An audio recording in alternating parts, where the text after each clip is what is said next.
Hotel yang mereka temukan bukan sekadar hotel. Lorong yang terlalu sunyi, bau dupa yang terlalu pekat, dan lukisan wanita berambut panjang yang matanya mengikuti setiap gerakan. Esoknya, hotel itu hilang. Tidak ada di peta, tidak ada di dunia nyata. Yang tersisa hanyalah pertanyaan dan rasa takut yang tak akan pernah hilang. Langit pagi di pelabuhan itu berwarna abu-abu pucat, seperti kain basah yang dijemur terlalu awal. Mobil keluarga yang dikendarai Bimo bergoyang pelan mengikuti antrean kendaraan lain yang hendak menyeberang. Di kursi depan, Mbak Yuli duduk dengan tangan terlipat di pangkuan, sesekali menatap ponsel untuk memeriksa daftar kuliner Jogja yang sudah ia simpan sejak minggu lalu. Di bangku tengah, Rani adiknya merenungkan playlist lagu yang ia putar lirih, membiarkan vokal lembut menutup celah-celah hening. Di seat paling belakang, Pak Sastro dan Bu Lastri tampak mengantuk. Perjalanan panjang dari Sumatera membuat tengkuk kaku dan punggung pegal. Tapi semangat mereka belum padam. Liburan akhir tahun, malam pergantian, suasana Jogja semuanya mengikat harap. Begitu nyampe, langsung soto batok dulu ya, Kata Yuli tanpa menoleh. Suaranya pelan agar tidak membangunkan ibunya. Kalau masih kuat, kita merapat ke Malioboro sorean. Bimo menambahkan. Kapal bergerak, angin asin menyusup lewat celah kaca, membawa bunyi burung dan dengung mesin. Di kepala Yuli, rencana terasa seperti peta yang lengkap. Makan, berjalan, tertawa, mengabadikan kenangan. Ia sengaja menahan diri untuk tidak memesan hotel dari jauh-jauh hari. Pengalaman berkeliling, menemukan penginapan yang pas di tempat. Baginya, bagian dari petualangan. Lagi pula, tahun 2012 belum seramai sekarang soal aplikasi pemesanan. Di beberapa kesempatan dulu, cara langsung datang hampir selalu berhasil. Begitu roda mobil menjejak pulau seberang, perjalanan dilanjutkan. Jalanan panjang membentang bagai garis buku tulis waktu SD.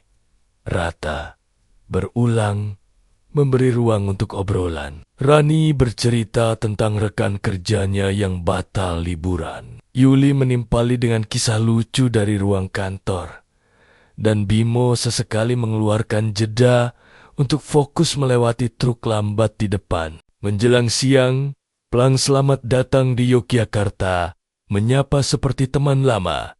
Kegembiraan mekar spontan. Yuli memotret papan itu dari jendela, sementara Rani bersorak kecil. Akhirnya Jogja, serunya.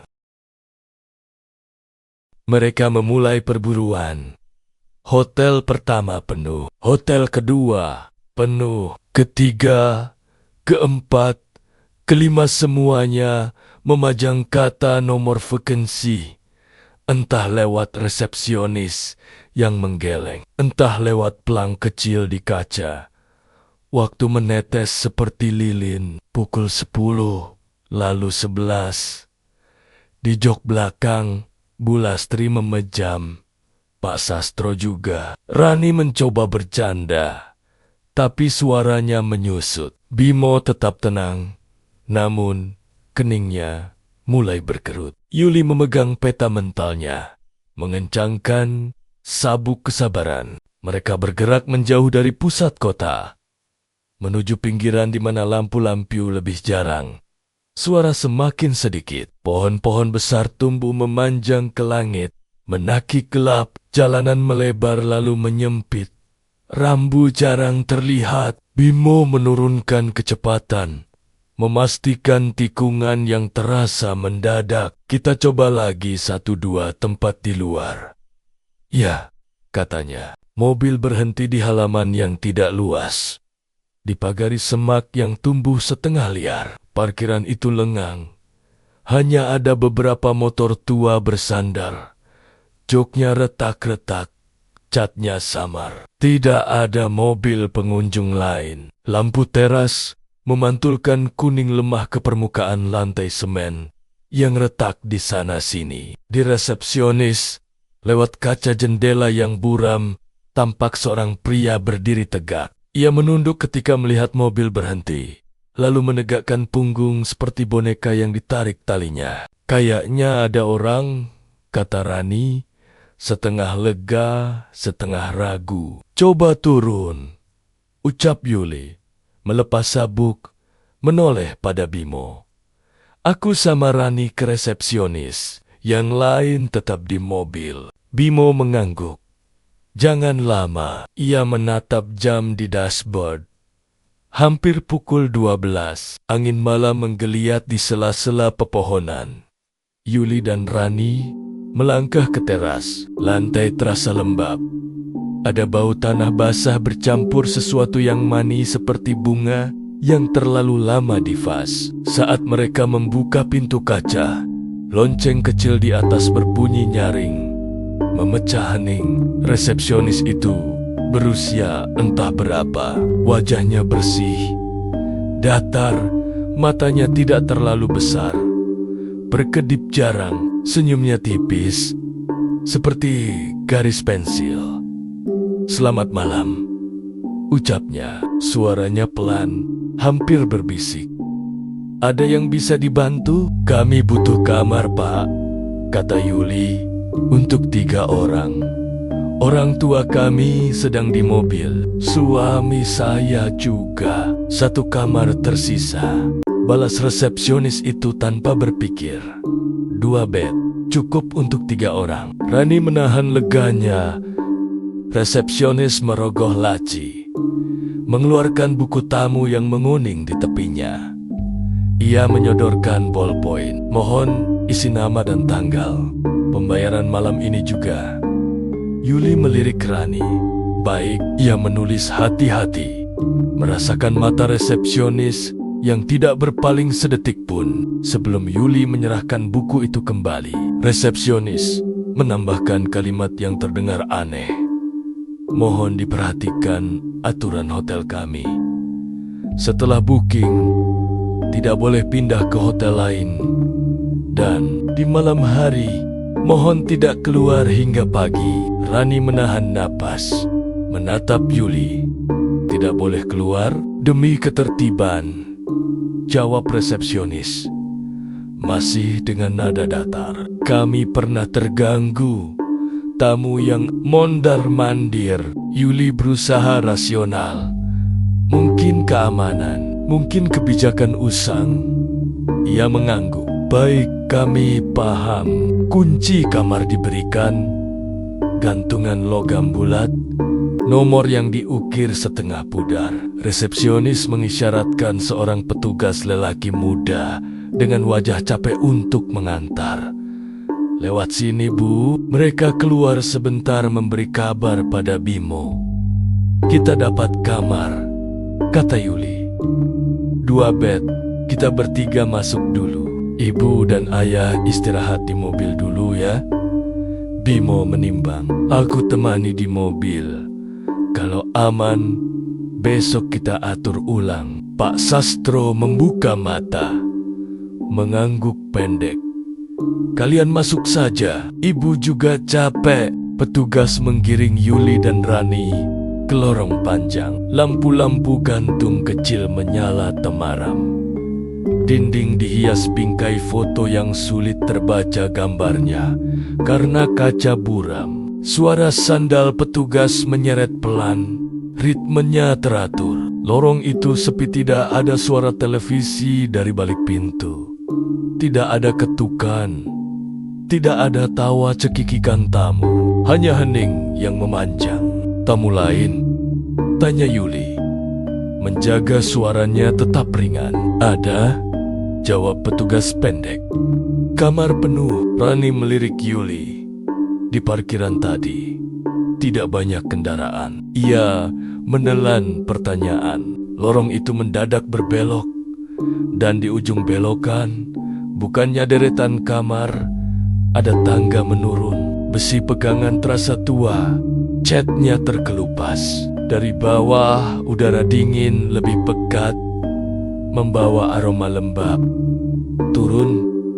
tanya Rani. "Kamar ibu di bawah," jawab petugas. Anak tangga menjerit kecil saat diinjak. Ada jeda-jeda gelap di sela lampu, seperti celah yang menelan warna. Di dasar tangga, lorong lain melebar, lebih sempit dari yang di atas. Lantai lebih dingin. Dindingnya dicat krem kusam.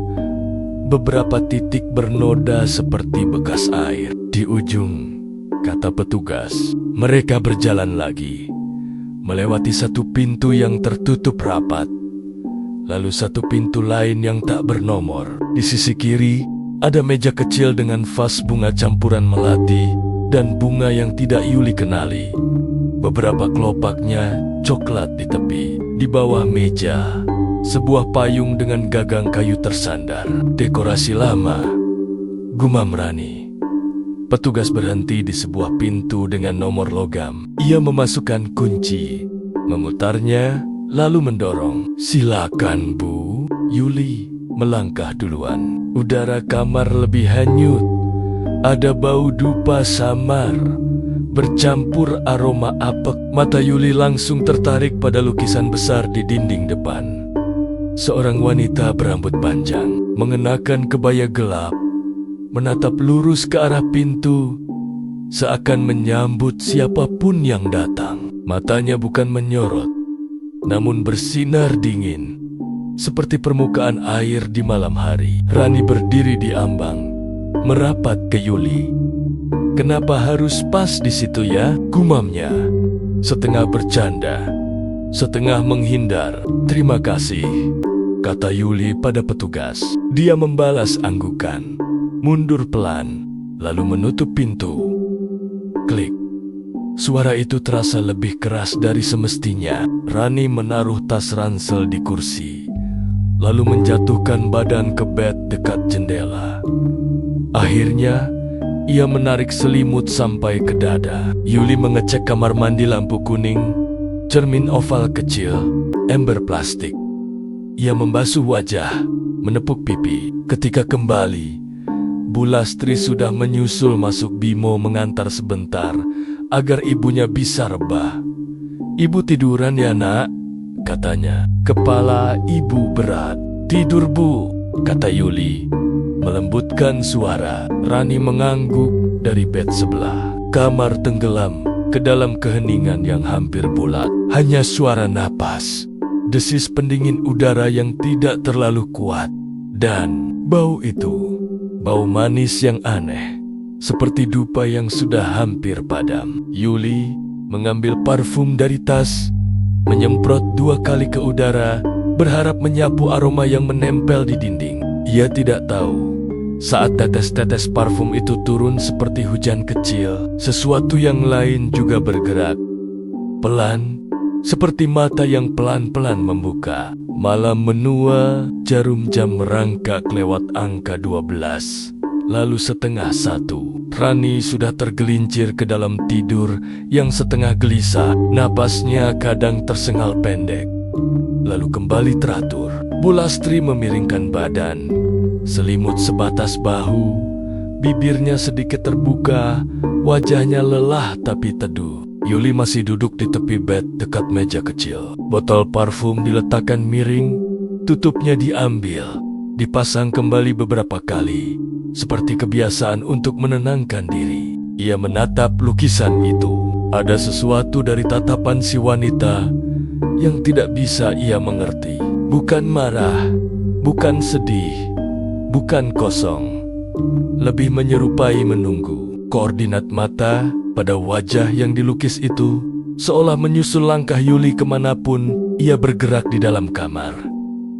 Kebetulan aja, Yuli mencoba menenangkan diri. Ia menggosok lengan, mendadak merasa dingin. Di meja, vas bunga mengeluarkan aroma samar yang menyelinap ke belakang hidung. Kelopak layu itu tampak lebih banyak dari sebelumnya, atau barangkali Yuli baru menyadarinya. Payung di bawah meja pun seakan bergeser sedikit, walau ia yakin tadi posisinya tegak lurus. Kecapean bikin berhalusinasi, pikirnya. Yuli mematikan lampu utama, menyisakan lampu tidur di pojok. Cahaya kuning jatuh miring ke lantai, membuat sadet-sadet kamar lebih tebal. Ia memejam, memasang niat, tidur sebentar, bangun pagi, ganti rencana. Malam ini cukup sampai di sini. Ketika kelopak mata menutup, dunia yang lain menyalakan lampunya. Yuli merasakan kesadarannya seperti kain yang diseret pelan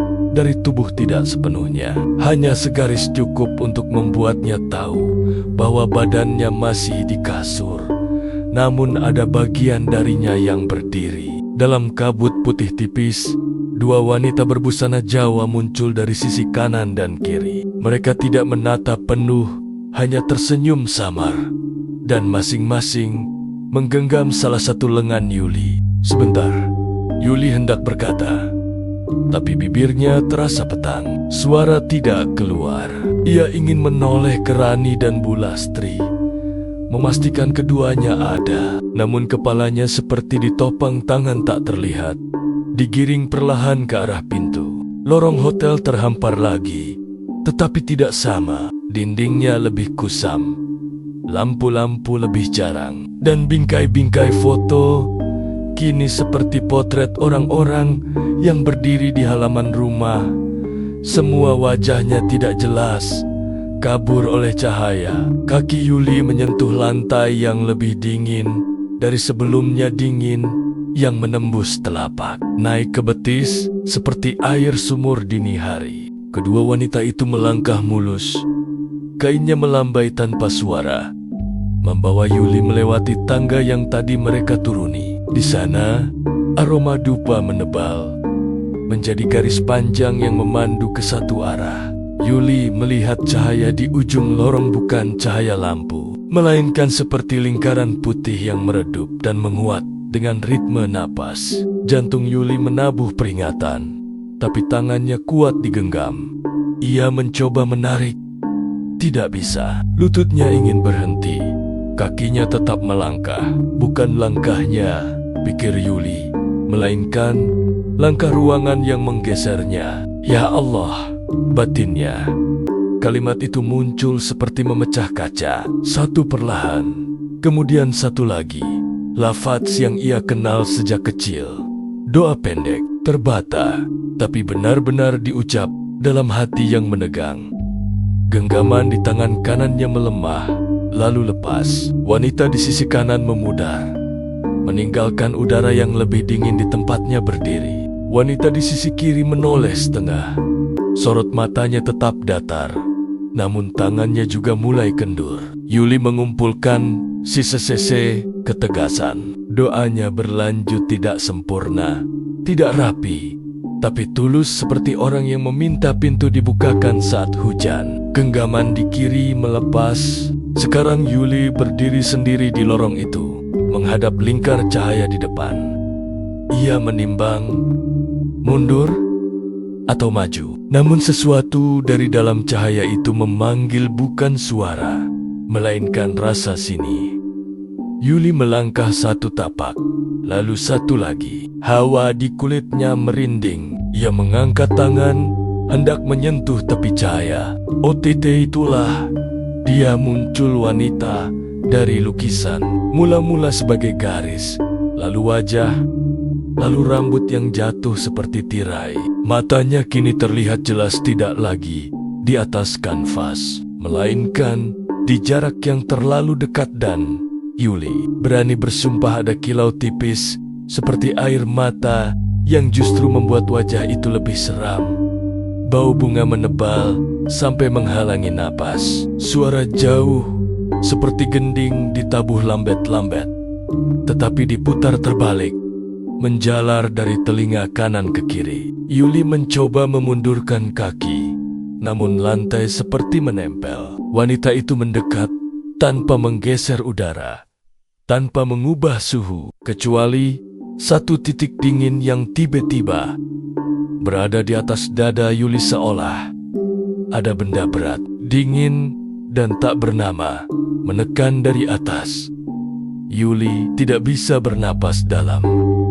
Tenggorokannya kering, Matanya terbuka paksa, seperti ada tangan yang menahan kelopak. Ia melihat garis bibir wanita itu bergerak, tapi tidak ada suara keluar. Yuli menutup mata di dalam matanya yang terbuka. Doa lagi, lebih kuat, tanpa memikirkan apakah urutan kalimatnya benar. Hanya memegang satu maksud, lepaskan aku, lindungkan kami. Dalam kepekatan itu, dingin di dada retak, kemudian berkurang. Ketika Yuli berani membuka mata, wanita itu mundur setapak dan dalam sekejap menghilang, seperti dihisap kembali oleh dinding, oleh lukisan atau oleh cahaya yang pelan-pelan meredup. Sesuatu di dalam kamar memanggil Yuli lagi, bukan dari lorong sebuah kenangan. Rani yang tertidur, Bulastri yang mungkin gelisah. Yuli berbalik, melihat pintu kamar terbuka sedikit. Ia masuk, menutup pintu. Napasnya masih belum pulih ketika ia mendengar detak, bukan detak jam, melainkan sesuatu yang jatuh pelan dari vas ke meja. Kelopak bunga yang runtuh satu persatu, tanpa suara, namun terasa seperti menit yang meluruh. Yuli menyentuh bahu Rani.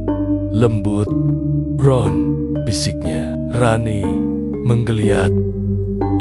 Kita harus keluar," kata Yuli pelan, mengukur nada agar tidak panik. "Sekarang, kenapa?" Rani mengusap mata. "Nanti di mobil, aku cerita. Sekarang, bangun." Yuli beralih ke Bulastri. "Bu, kita ke mobil dulu ya." Ibu membuka mata, menatap anaknya. Ada tanda tanya besar di sana, tapi mungkin karena lelah, ia mengangguk.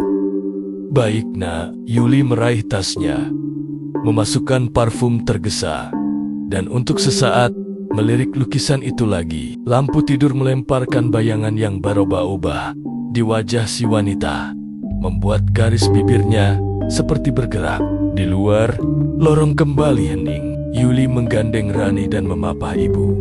Setiap langkah seperti mengetuk sesuatu yang rapuh. Tangga menurun ditinggalkan. Saat mereka naik, udara terasa sedikit lebih longgar. Namun pada tikungan menuju resepsionis, sosok berdiri. Pria yang tadi resepsionis muncul dari sudut dengan senyum yang tidak menyentuh matanya. "Mau kemana, Bu?" Suaranya tetap pelan. Tadi sudah paham aturan, tidak boleh keluar. Yuli menahan diri. "Ada koper di mobil. Saya ambil dulu, ya?" Pria itu miringkan kepala, seolah menakar, lalu melangkah ke samping. Cepat, kalimatnya bukan ancaman, namun juga bukan izin, hanya garis. Yuli mengangguk, melewati resepsionis, mendorong pintu kaca dengan tangan yang bergetar. Lonceng di atas berdenting lagi, kali ini terdengar seperti sentakan. Udara luar menyambutnya dengan bau tanah yang lebih jujur. Di parkiran, mobil masih di tempat, lampunya redup. Bimo di kursi supir, Pak Sastro di belakang. Saat Yuli mengetuk kaca, Bimo tersentak, lalu membuka kunci. Wajah Yuli membuatnya seketika siaga. "Ada apa?" tanya Bimo. "Jalan," kata Yuli. Suaranya pecah. "Sekarang..." Bimo menyalakan mesin. Rani menarik pintu belakang, membantu Bulastri masuk. Pak Sastro terbangun penuh, menatap kiri kanan. "Kenapa tergesa?" Suaranya serak. "Jalan." "Ya," ujar Yuli. "Tolong nanti dengarkan penjelasan di jalan." Bimo melihat wajah Yuli pucat, mata membesar, tangan gemetar. Ada sesuatu yang lebih dari sekadar tidak suka hotel. Begitu roda bergulir, resepsionis muncul di teras. Berdiri tegak, ia tidak mengejar, tidak berteriak, hanya melihat, seperti mengantar perginya jam. Lampu teras di belakangnya berbunyi desis halus. Bimo memutar setir, keluar halaman, kembali ke jalan. Pohon-pohon tinggi bergerak mundur seperti barisan penonton yang tak bernapas. "Yul," kata Bimo, mencoba meraih tangan istrinya. Kamu tenang dulu. Saat kulit mereka bersentuhan, sentakan kecil merambat dari telapak ke siku bagai sengatan listrik statis, tapi lebih tajam. Bimo melepaskan. Terkejut, Yuli menarik napas cepat. Ia pun merasakan hentakan yang sama. Rani memandang dari kursi belakang. Kak, apa itu? Entah, bisik Yuli. Tadi suaranya patah. Ia menutup mata sejenak, mengatur napas. Aku dibawa seperti berjalan, padahal aku tidur. Dua perempuan pakai kebaya menggandeng aku. Di ujung lorong ada cahaya dan lukisan itu. Dia muncul. Jangan bicara dulu, potong Bimo lembut. Tarik napas. Lukisan apa? Tanya Pak Sastro. Tenang tapi tegas. Wajah perempuan, rambut panjang seperti yang suka kita lihat di kalender-kalender tua, tapi hidup, bau bunga dan dupa. Aku doa baru lepas, lalu kita harus keluar. Bu Lastri menggenggam tasnya erat, memelototi bayangan pepohonan. Astagfirullah, gumamnya. Jalan yang tadi terasa panjang, kini seperti disingkat. Bimo memperhatikan kecepatan, memperkirakan rute ke arah Kediri. Rencana awal mereka memang ingin melanjutkan perjalanan ke rumah kerabat esok hari. Namun malam ini lari menjadi kata kerja yang lebih tepat daripada pergi. Angin menyusup dari jendela yang tidak tertutup rapat, membawa bau tanah yang lebih jelas, lebih bumi daripada wangi manis hotel tadi. Yuli memeluk dirinya sendiri, mencoba mengukur waktu lewat detak jantung. Di suatu titik, lampu jalan menghilang, lalu muncul lagi. Bimo menekan pedal sedikit, tetapi jarak seperti bergerak aneh. Tikungan yang seharusnya memakan waktu 2 menit menjadi 1. Tanjakan yang biasanya panjang menjadi pendek. Papan penanda jarak muncul lebih cepat. Bimo menatap jam, menghitung dalam hati. Ada yang tidak sejalan di sini antara waktu dan ruang. Kenapa kayak cepat? Tanya Rani, suaranya kecil. Pak Sastro meringis, berusaha mencari jawaban yang tidak melibatkan sesuatu yang tidak kasat mata. Mungkin jalannya lebih sepi, katanya. Separuh meyakinkan diri sendiri. Kepala Yuli berdenyut halus, seperti ada 2 irama yang tidak cocok bertabrakan di pelipisnya. Ia menoleh ke kaca, menangkap sisa bayangan gelap yang melesat pergi pohon, plang, apapun itu semuanya terasa lebih ringan, lebih sedikit berat bumi. Bim, ucap Yuli. Kita bener-bener di jalan ke Kediri kan? Bimo mengangguk. Ya, tenang. Kalau kamu lihat sesuatu, beritahu aku. Yuli mengangguk, tapi memilih diam. Ia menutup mata lagi, menumbuhkan doa seperti orang menyalakan lilin di ruangan pengap. Doa itu tidak ia susun. Ia lahir sendiri dari ketakutan yang ingin disederhanakan. Selamatkan kami. Dalam beberapa tarikan napas, kepalanya lebih ringan. Sentakan listrik saat tadi menyentuh Bimo tidak kembali, tetapi kenangan tentangnya membentuk garis tipis yang menggigil di kulit telapak. Di jok belakang, Bu Lastri membisikkan ayat-ayat yang ia hafal. Pak Sastro memandang ke depan, diam. Matanya seperti menghitung tanda-tanda yang tak terlihat. Rani menatap ponsel yang tidak ada sinyal, lalu menyimpannya lagi. Kedua tangannya saling menggenggam. Bimo memeriksa jam. Belum 1 jam berlalu sejak mereka meninggalkan hotel. Tapi sesuatu di pinggir jalan mengatakan lain. Papan penunjuk arah terakhir memberi angka yang biasanya mereka temui mendekati Kediri. Ini cepat sekali, ucapnya. Tanpa sadar, suara itu membuat semua orang di mobil saling pandang. Roda menjejak aspal yang berubah halus pertanda memasuki bagian jalan yang lebih baru. Bimo mengenali belokan tertentu, deretan pohon yang ia lihat dalam ingatan kunjungan sebelumnya. Perasaan yang biasanya baru muncul setelah 2 atau 3 jam perjalanan kini datang tidak sampai 1 jam. Perut Yuli mengencang, bukan karena mabuk, melainkan karena tidak percaya. Apakah mungkin waktu memendek, atau mereka melintasi sesuatu yang bukan jalan biasa? Ketika rumah-rumah mulai tampak lebih rapat dengan lampu-lampu teras yang menyala tenang, Bimo mengerem pelan. "Kita sudah dekat," katanya. Yuli memegang dadanya, napasnya lebih tersusun. Rani menunduk, menutup wajah sejenak. Pak Sastro melepaskan helaan panjang seolah selama ini menahan sesuatu. Bu Lastri menatap keluar jendela. Matanya berkaca-kaca antara syukur dan sisa takut. Di depan rumah kerabat itu muncul pagar besi rendah, halaman kecil dengan pohon kamboja, dan kursi rotan di teras. Bimo membunyikan klakson pendek. Pintu terbuka. Wajah yang dikenali menyambut dengan kaget.